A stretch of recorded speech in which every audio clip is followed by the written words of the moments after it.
The Interpretation of the New Testament. A lecture by Dietrich Bonhoeffer, August 23, 1935. In principle, it is possible to explain the interpretation of the New Testament message in two ways.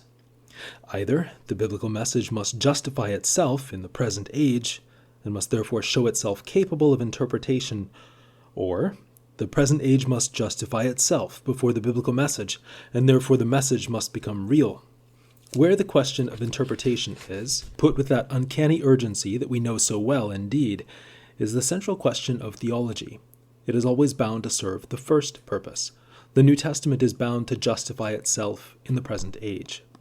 The question in this form became acute for the first time in the age of the emancipation of the autonomous reason, i.e., in rationalism, and it has influenced theology right up to the German Christian theology.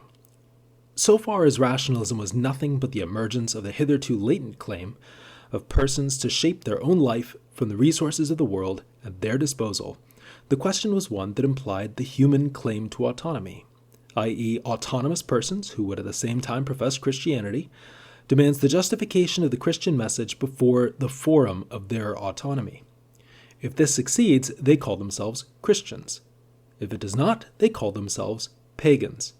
It does not make the slightest difference whether the forum before which the biblical message has to justify itself is called, as in the 18th century, reason, as in the 19th century, culture, or as in the 20th century, the people, viz. The year 1933 and all that includes.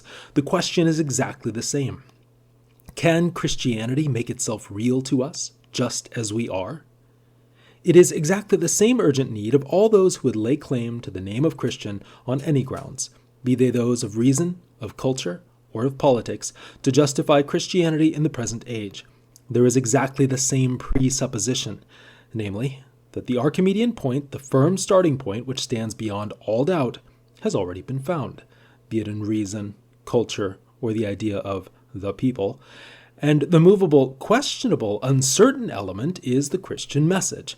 And there is exactly the same method, namely to go about the interpretation in such a way that the biblical message is passed through the sieve of humanity's own knowledge. What will not go through is scorned and tossed away.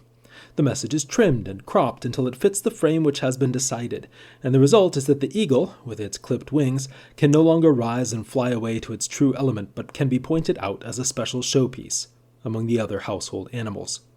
It is like a farmer who needs a horse for his fields. He leaves the fiery stallion on one side and buys the tame, broken-in horse. This is just the way people have tamed for themselves a usable Christianity. And it is only a matter of time and honest thought before they lose interest in their creation and get rid of it. This interpretation of the Christian message leads directly to paganism. It therefore follows that the only difference between the German Christians and the so-called neo-pagans is one of honesty. Second, however, there also follows the cry, doubtless in part uttered with great passion and subjective earnestness, for the relevance of the Christian message, which went up at the beginning of the German Christian movement. This is surely not to be taken seriously, either by the Church or by the theologians. It was at best the terror-stricken shout of those who saw the gulf between Christianity and the world opening up beneath them, who, conscious of their complete conformity to the world, recognized that it was all up with Christianity for themselves, but were not strong enough to say a clear yes and an equally clear no, and cravenly pulled down Christianity with themselves in their fall into the world. The clearest indication of this is the fact that no one here found the courage to ask afresh after the fact of the Christian message. They sought only its relevance, precisely, unlike liberal theology, e.g. Naumann, in order to evade the fact. But where the question of relevance becomes the theme of theology, we can be certain that the cause has already been betrayed and sold out. We will have to be very much on our guard against letting the struggle get us entangled in false questions and false themes. The danger is always there. I need only recall theological writing of the last 2 years, and from our side too. Althaus's German Hour of the Church, Heim, even Schlatter, New German Characteristics in the Church, to make my point. This question of relevance all too easily acquires a false emphasis and displaces the question of fact. What is the sense in talking about presentation when we cannot even feel completely sure about what we are presenting? Anyone who is thirsty will drink water from any utensil, even if it is somewhat inconvenient. and it is better to take some trouble in getting the water pure than to drink polluted water out of a glass.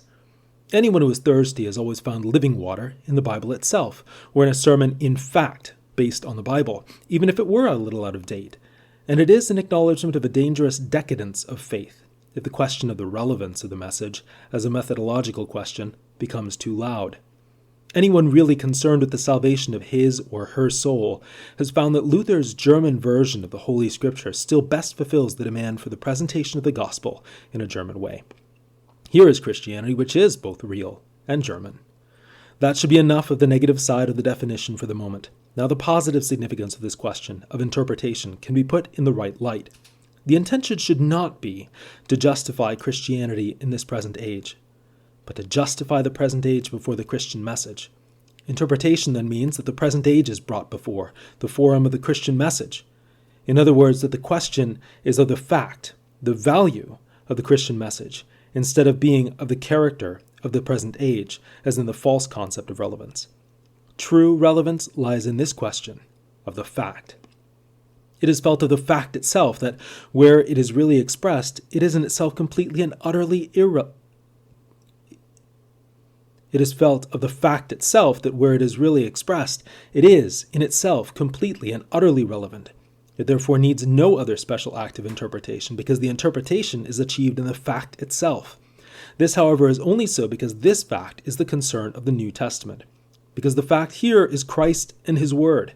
Where Christ is spoken of in the word of the New Testament, relevance is achieved. The relevant is not where the present age announces its claim before Christ, but where the present age stands before the claims of Christ, for the concept of the present age is determined not by a temporal definition, but by the word of Christ as the word of God. The relevant has no feeling of time, no interpretation of time, no atmosphere of time, but the Holy Ghost and the Holy Ghost alone. The relevant is and begins where God is in God's word. The Holy Ghost is the relevant subject, not we ourselves. So the Holy Ghost is also the subject of the interpretation. The most essential element of the Christian message and of textual exposition is not a human act of interpretation, but is always none other than God. It is the Holy Spirit, because the fact of the New Testament is this, that Christ speaks to us through his Holy Spirit, and because this does not happen outside or alongside, but solely and exclusively through the word of Scripture, being factual, i.e. the adherence of preaching to the Scriptures, is itself interpretation. Being factual, both as a method, of which we shall soon be speaking, and as obedience and trust towards the fact of the Holy Spirit. For what is factual about this fact is the Holy Spirit, who is the presence of both God and Christ.